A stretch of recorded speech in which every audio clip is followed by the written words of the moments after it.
My favorite sea ride resort in summer is VT, which is located on the Eastern Sea, not too distant a drive from my home in HCM City. VT is a beautiful little village built along the shore and surrounded by rolling rock-covered hills. Many people go there for weekend trips or longer holiday vacations. There are a lot of good hotels in the city, and some along the nearby beaches. Mm, There are several nice beaches in VT, but my favorite beach is a small one, nestled in a cave of large rocks.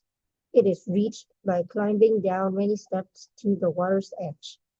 At this secluded beach, there's also a large wrecked ship firmly stuck in the sand, just offshore.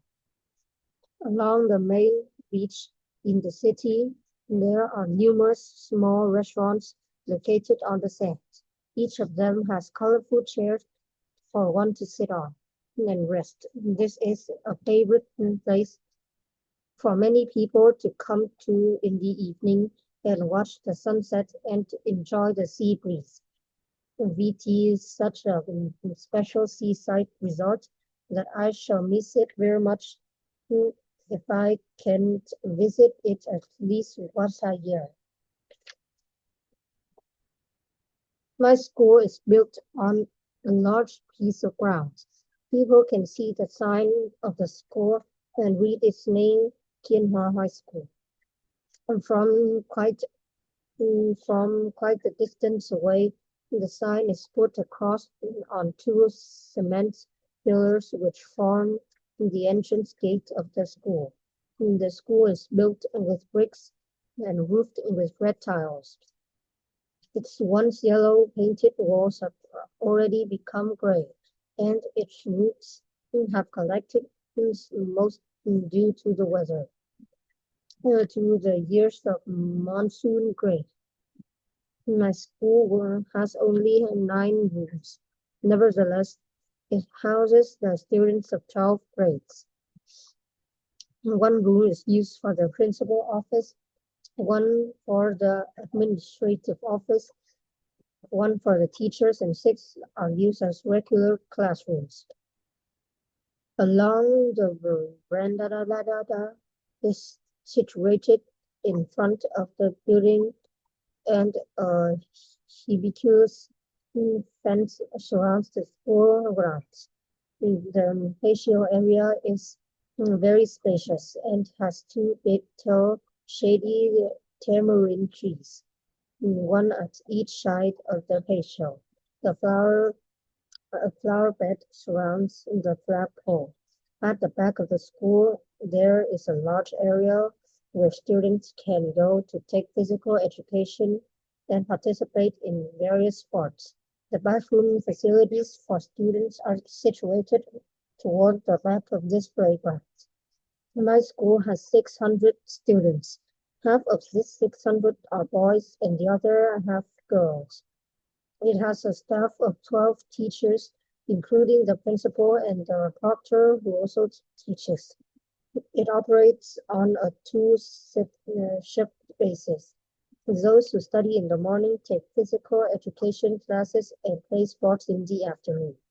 And likewise, those who are enrolled in afternoon classes are engaged in physical education classes and play sports in the morning.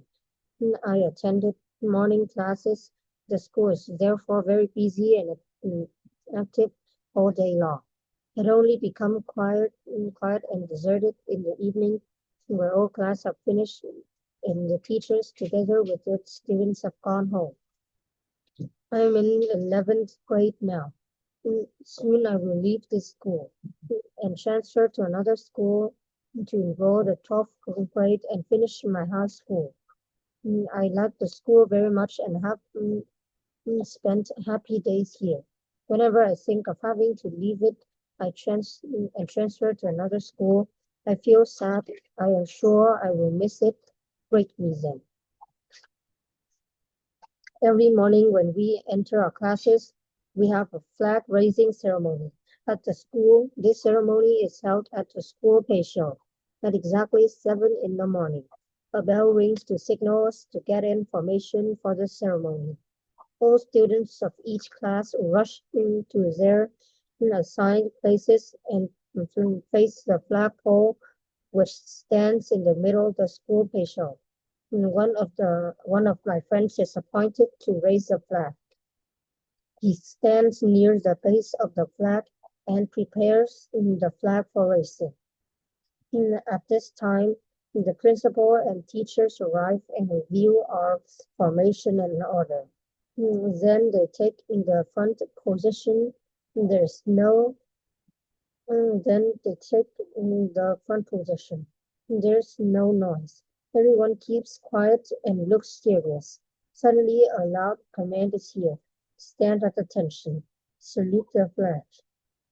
This signals to remove our hats and watch the flag being raised slowly to the top of the flagpole. Meanwhile, the chorus sings the national anthem. When the flag reaches the top of the pole, we heard another command at ease. We disperse in another orderly manner and go to our class. Whenever I hear our national anthem and see our flag being hoisted into the air, I am reminded of our ancestors who toiled so hard to establish this beautiful country of ours. It also makes me think of our war heroes and those who have sacrificed their lives to protect you and guard our country. And one of the scenes I like to watch best is the awakening of this big city where I am living. Since my house is located on a busy street, I usually see and hear a lot of things going on at this early time of day. Every day we awake as soon as the morning dawns. The streets are suddenly animated with people and noise. Mhm. The first food peddlers appeared in the street, mm, moving busily from house to house to sell their food. They shout loudly every now and then to advertise their wares.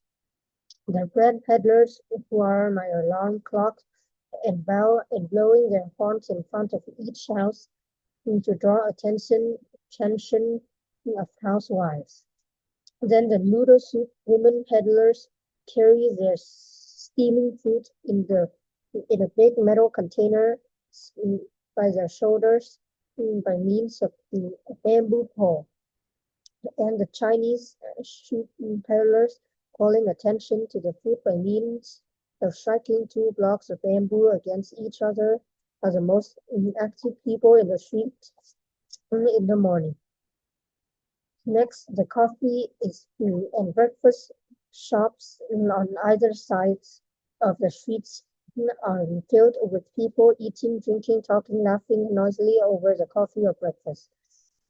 They seem to be very happy and eager to begin another day work after a night's rest. The buses going long distances are trying to collect passengers by means of loud advertisements and sending their people way out to greet and solicit passengers. Every now and then they blow their horn and start the engines as if they were ready to depart to lure their passengers. Presently, the people going to work, the housewives going to market, and the students going to school add the number to the possession of the streets. All streets are now quite lively, and with all kinds of vehicles going in all directions. The peaceful and clean air of the early morning is already full of smoke emitted from the vehicle and noises made by the vehicle engines. And by Students, boys and girls, clattering their schools on the sidewalks, mm, long, colorful dresses of women fluttering in the wind make this early morning scene very beautiful to watch. This noisy and lively scene lasts only for a moment, until 8 o'clock, when the last people going to work, to market or school have reached their destinations, and the food peddlers sell out their food and begin to carry their empty food containers home. At this time, everything seems to slow down.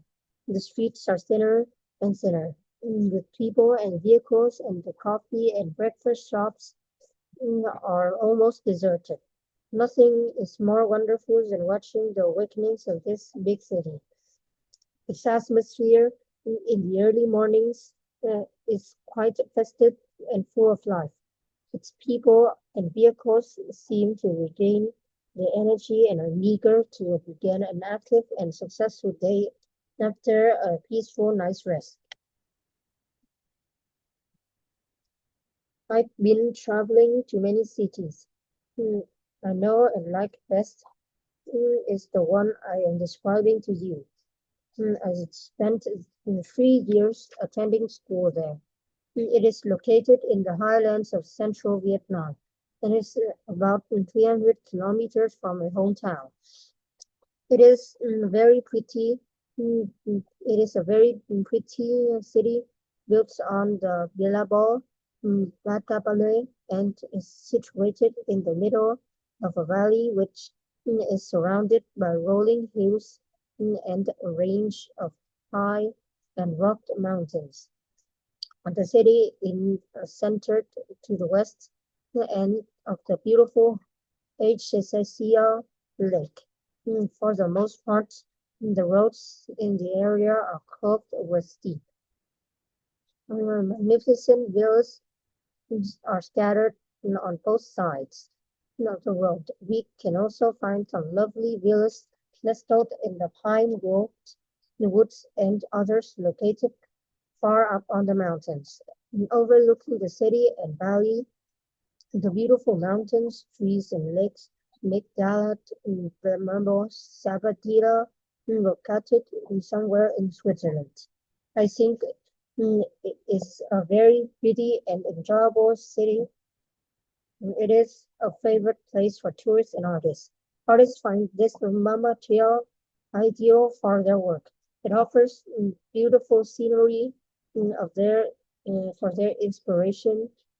Other persons try find the beauty and some solitude of the Babylon inspirational for their writing. Teachers' Day falls on the 20th of November. Every year, our school will celebrate this day by holding a concert, especially for the teachers. This year was no exception. On that day, the whole school proceeded into the hall after morning assembly. Each class was involved in the concert. There were dances, sketches, mimes, and songs. All the performers did their best, and the concert was a great success. After the concert, we went back to our classes to have our class parties. The classroom was transformed into a party hall. When our form teacher came into the class, she was very surprised indeed. We had food, drinks, and presents for her. And some of us even made cards for her, and she was very touched. At the end of the day, everyone was in a good mood. I felt that as students, we should thank our teachers for teaching us our lessons so patiently and cheerfully. What better opportunity is there for us to show our appreciation than on Teachers' Day?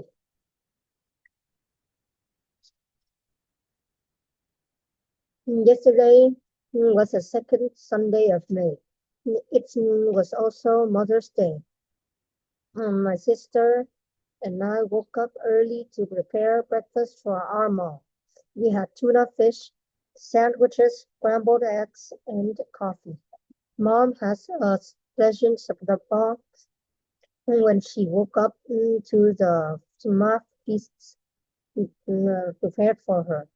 After breakfast, we brightened Mother's Day by giving her a big bouquet of flowers made of crepe paper.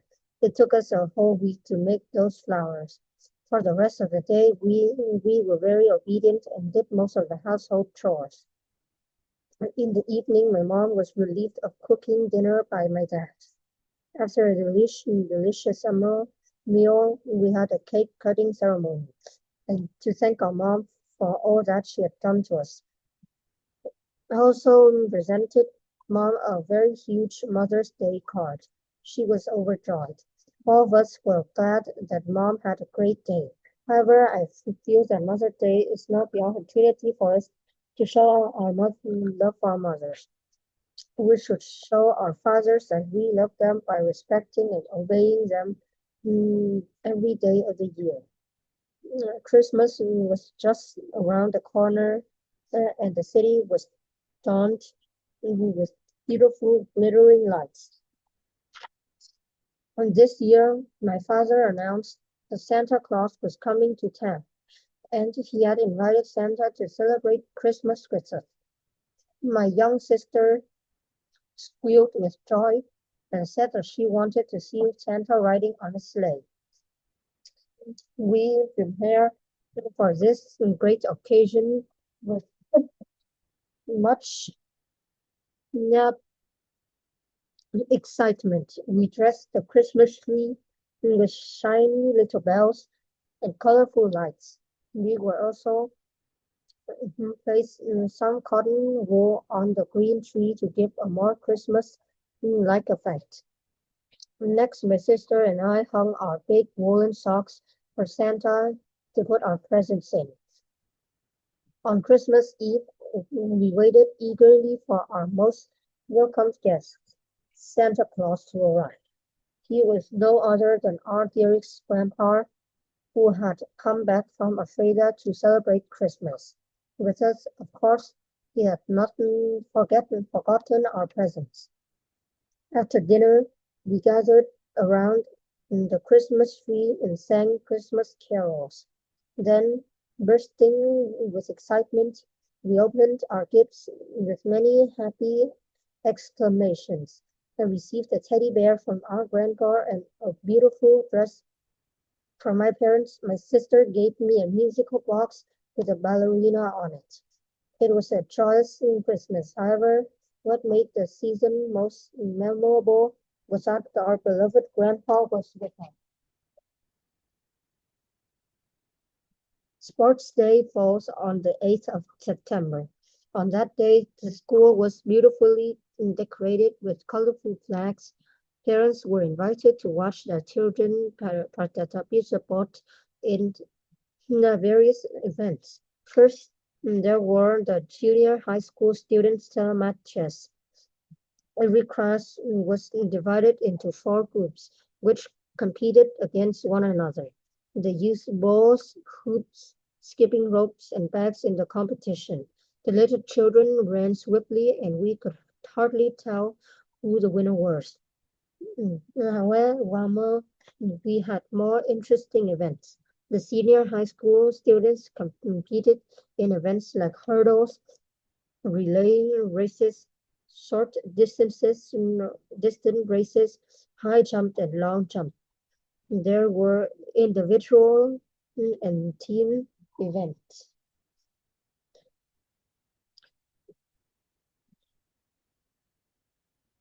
Every participant tried his best to win as many trophies as possible for his class. However, there was bound to be some losers. The prize-giving ceremony marked the end of the exciting day. The winners were cheered and carried on their classmates' shoulders. The losers showed good sportsmanship by joining in the cheers and not sulking. Though we were very tired, we had not enjoyed ourselves tremendously. Lunar New Year is the most important festival for the Vietnamese. It signifies the beginning of a new day. During Lunar New Year, people can go out with relatives and friends. The festival lasts for 3 days. A few weeks before the occasion, all Vietnamese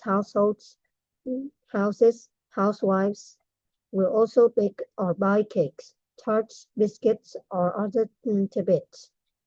On the eve of Lunar New Year, members of the family will gather to have a reunion dinner. This is a time when differences are put aside and families celebrate happily. On the first day of Lunar New Year, the Vietnamese will zazazol, new clothes. Children will receive XL from married adults. They are red packets containing a certain amount of money were given as a token of blessing. Some did not sweep the floor on the first day of the new year for fear that fortune will be swept away.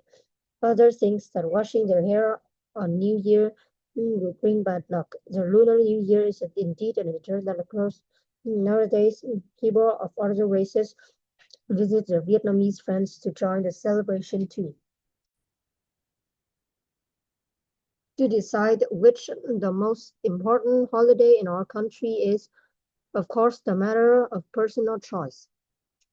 As for me, I look upon Tet, our New Year Day, as the most striking and meaningful holiday ever celebrated in Vietnam.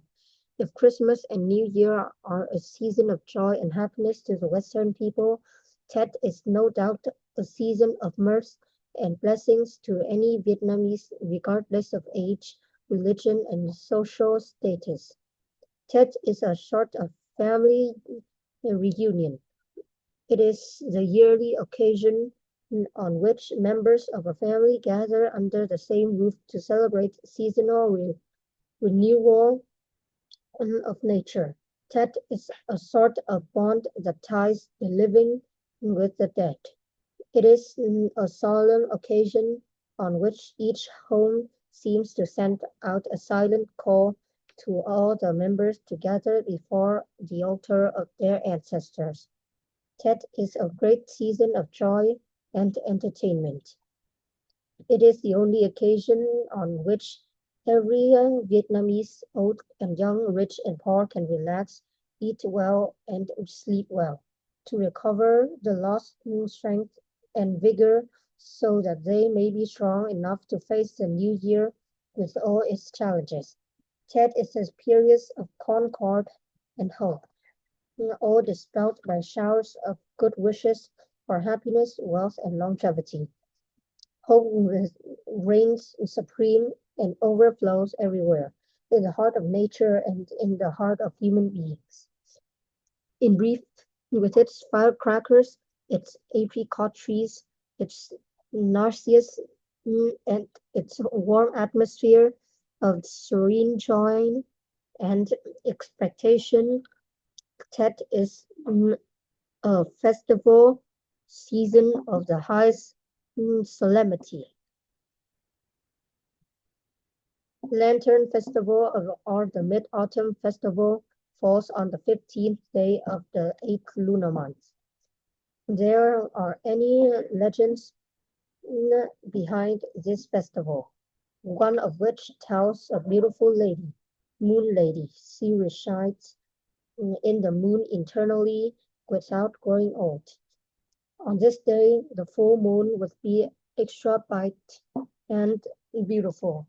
Families usually like to gather to admire its beauty over fragrant tea and tasty mooncakes. Mooncakes neither come with bean paste nor lotus pepper. Some even have salted egg yolks in them. Children are especially happy mm, on this occasion as they get to have fun for these lanterns in the night. Some lanterns are even battery operated. The botanical garden is a favorite spot during the festival. Usually, a lantern making competition would be held, and lanterns made by participants from all over the country can be seen. I like the Mid-Autumn Festival. Not only do I get mooncakes, I also have a great time showing off my lantern collection to my friends. How nice it is to leave the noisy, dusty, and crowded city and go to some resort for a vacation. I am elated to learn that I can have a choice for my vacation. I can go to either a mountain or a seaside resort. To make the choice, I must do a lot of things because each place offers lots of attractions. If I go to a mountain resort, I will have an opportunity to watch the imposing views of high mountains and thick jungles, to hike and to visit the caves and grottos. If I go to a seaside, I can watch the immensity of the sea, swim and play on the beach. After careful consideration, I think I will choose the seaside resort for my vacation this year because of the following reasons. First of all, I like the sun and the color and the cool breeze at the seaside. I can watch the immense sea, swim in the water, walk and play on the beach. In the early morning, I can go to the docks to greet the fishermen who return with their catches from the open sea. I can buy fish, lobsters, or crabs at reasonable prices and cook them on the beach. Then the seaside gives me an opportunity to relax and improve my health. The clean air, the sun, the sun and exercises stimulate a good appetite and promote a sound sleep. Then too, I can watch the magnificent dawn of the sunrise, the peaceful and splendid twilights, and the sunset over the ocean. The above are the reasons I have selected a seaside resort instead of a mountain resort for my vacation. However, I think I would actually enjoy going to a mountain resort for some time later for a vacation to have a change. And why do I love my country? Because I love it.